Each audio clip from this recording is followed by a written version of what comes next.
Bonjour à tout le monde, mes frères, et bonne fête de Saint-Étienne.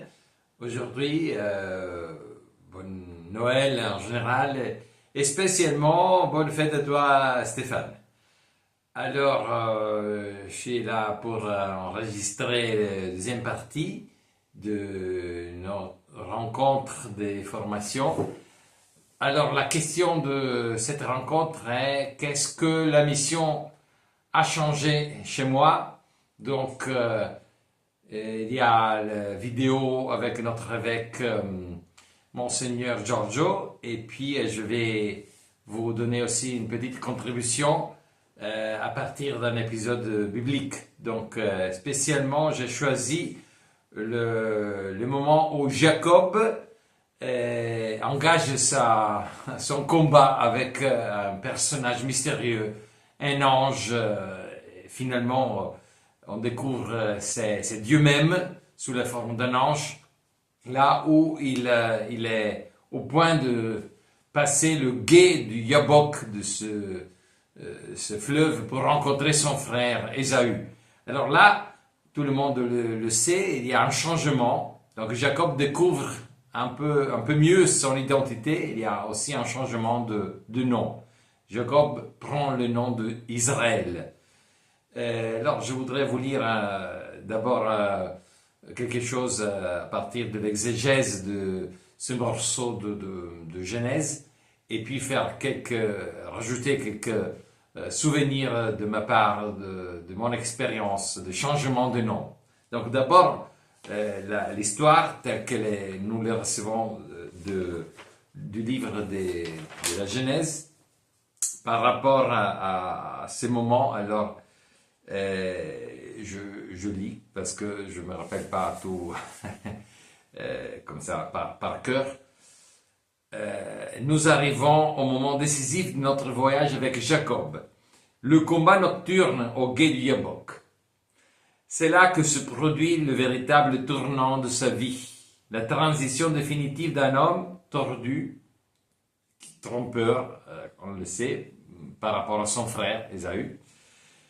Et donc, il devient le patriarche d'Israël. Après avoir traversé une identité fragmentée, la quête d'authenticité et l'apprentissage de l'amour, Jacob se retrouve face au mystère de Dieu. Cet épisode du combat survient quelques heures seulement avant la rencontre redoutée avec son frère, Ésaü. Jacob est terrifié à l'idée de cette confrontation, craignant la vengeance. Cette angoisse est soulignée par la mention temporelle « passer la nuit ». Juste avant cette rencontre, un combat encore plus décisif et inattendu se déroule. Un affrontement au corps à corps avec un homme mystérieux qui se révélera être Dieu lui-même. Un combat dont il sortira boiteux, signe indélébile d'une fragilité qui se muera en force. Jacob se révélera et rencontrera Dieu. Même dans l'expérience de François d'Assise, la dimension de crise et de combat est une composante essentielle du chemin de foi. La nuit obscure n'est pas un obstacle, mais une porte étroite par laquelle passe la révélation de Dieu, la découverte de la fraternité, l'unification du cœur dans le bien nécessaire. Alors, le combat contre l'inconnu que Jacob reconnaîtra plus tard comme le Seigneur est le lieu de l'abandon total de lui-même, de son nom et de son histoire. C'est le moment où le patriarche ne peut plus fuir sa propre vérité. Dieu le contraint à un combat au corps où, paradoxalement, la victoire coïncide avec la reddition. Jacob atteint sa véritable identité,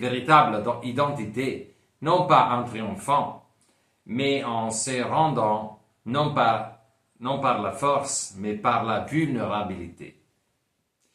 Le tournant survient lorsque l'adversaire demande « Quel est ton nom ?»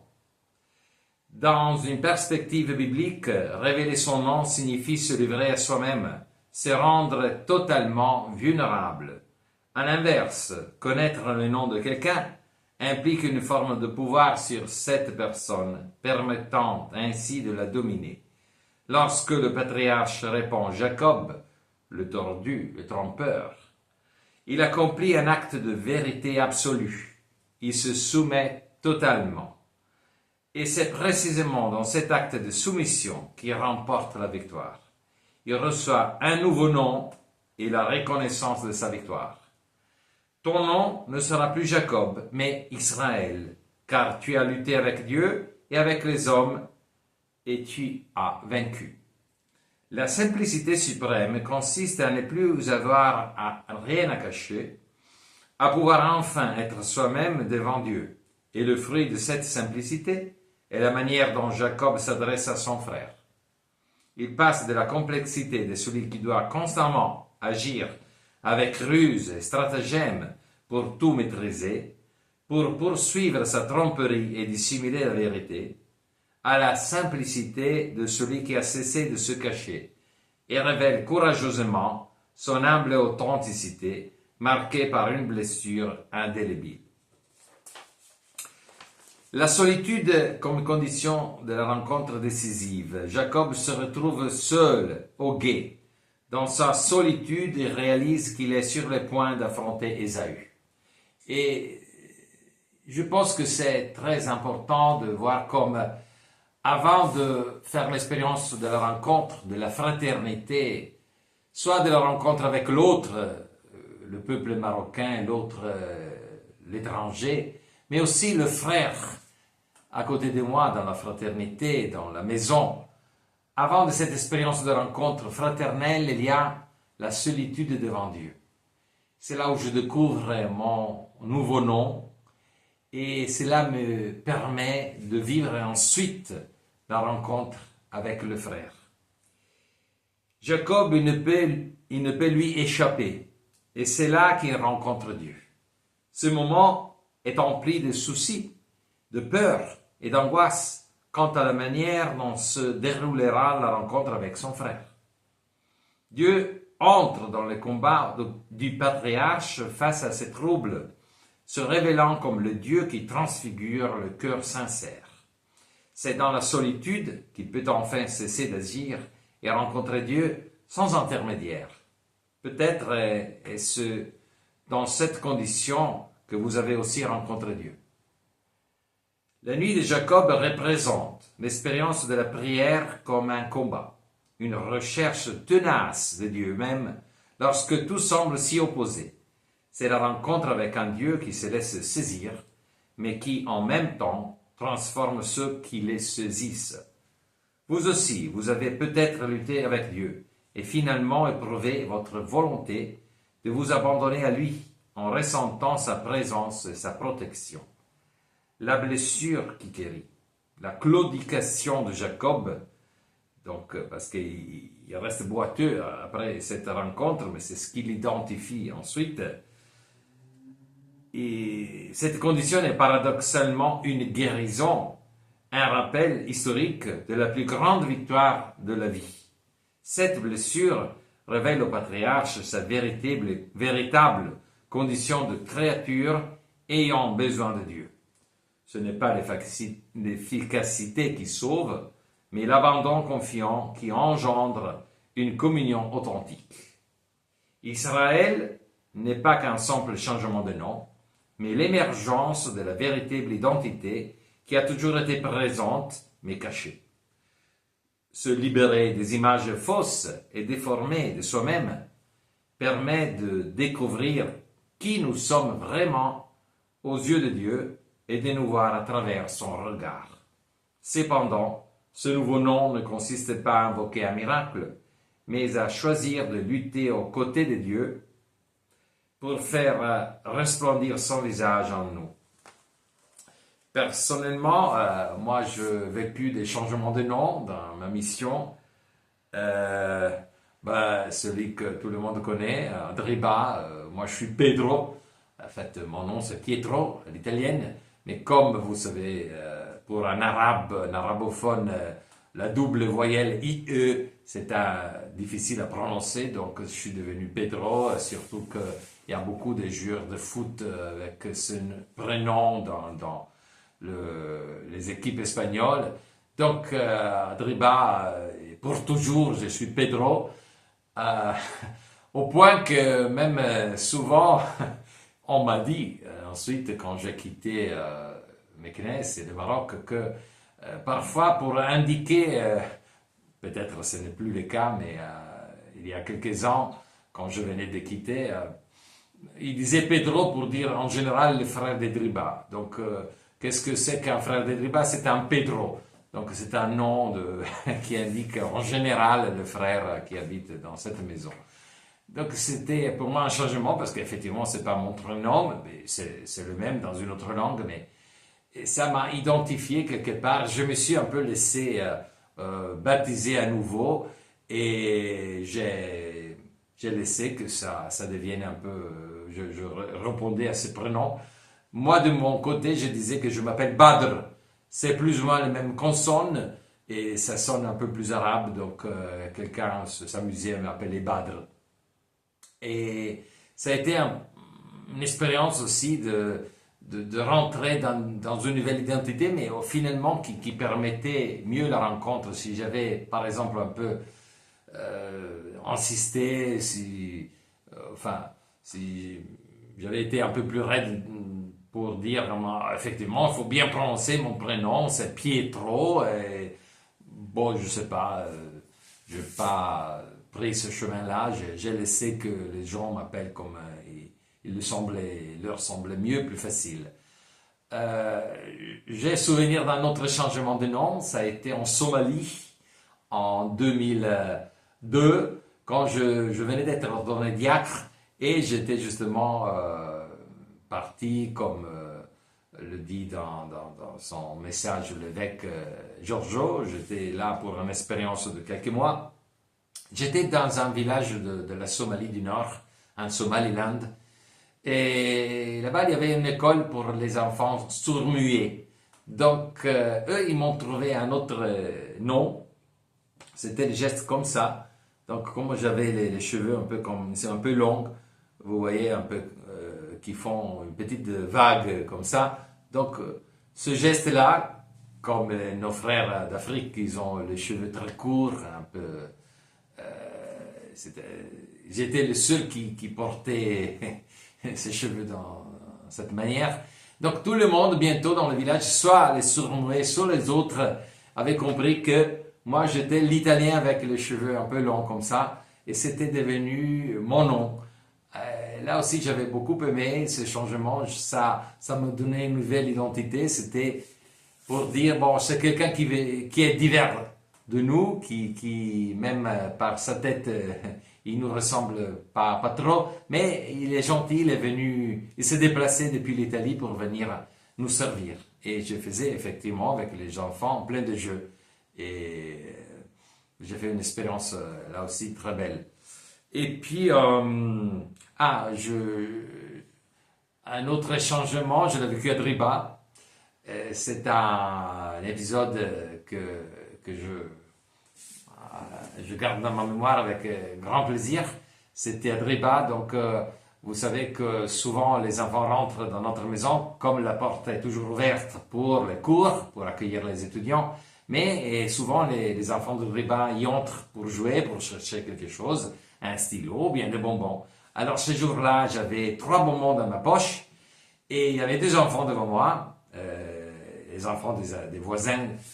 Donc il y avait le petit Marouane, qui maintenant est un grand garçon, un jeune homme, et Mustapha, l'enfant d'une femme qui faisait la manche dans l'escalier à côté de Driba. Enfin, qui connaît l'endroit, connaît aussi cette femme et l'escalier. Donc, comme j'avais 3 bonbons, j'ai donné 1 et 2 à l'autre, à Mustapha, qui est parti tout joyeux avec ces 2 bonbons. Il est allé sans doute partager avec son frère qui était avec maman.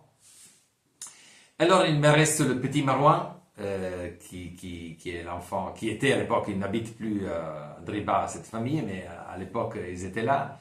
Et il me regarde un peu dessus et me dit tu m'as donné un seul bonbon et à Mustapha tu en as donné 2. Bon, c'est pas une accusation, mais quand même c'est un constat. Alors je lui ai expliqué, écoute Marouane, Tu connais Mustapha, tu sais que son père est en prison, voilà, et sa maman, pour donner quelque chose à manger à la famille, il fait la manche. Il doit dépendre du bon vouloir de ceux qui passent par l'escalier. Alors, je lui ai donné deux bonbons, effectivement, c'est ça. Alors Marwan me regarde, il réfléchit un moment et me dit, tu es un vrai musulman. Alors, vous savez, en tant que missionnaire chrétien au Maroc, ça peut un peu nous sembler un échec. Mais tout au contraire, je pensais que c'était un compliment, que c'était une petite victoire d'être appelé un vrai musulman par cet acte un peu de discernement que j'ai eu à propos des bonbons. Donc, un autre changement de nom.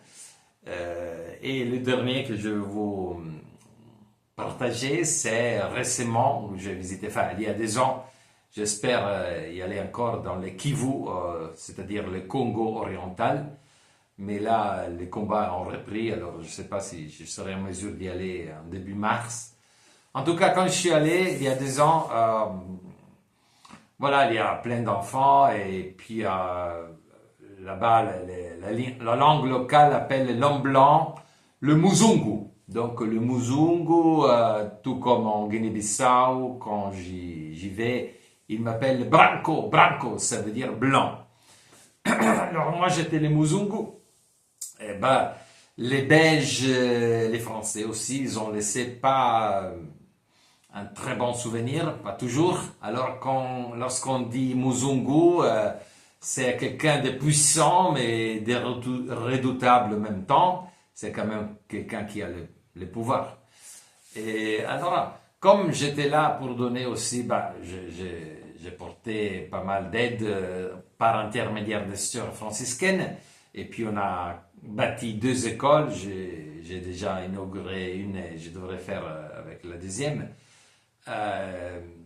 Mais alors, je sais pas, avec la sœur scolastique, qui est la responsable là-bas, ça a sorti un peu comme ça que je suis bien sûr Muzungu, mais je suis le tonton Muzungu. Donc maintenant, les enfants, lorsqu'ils m'envoient des petites vidéos pour remercier pour les cadeaux que je leur envoie, alors ils m'appellent tonton Muzungu, ce qui fait plus joli.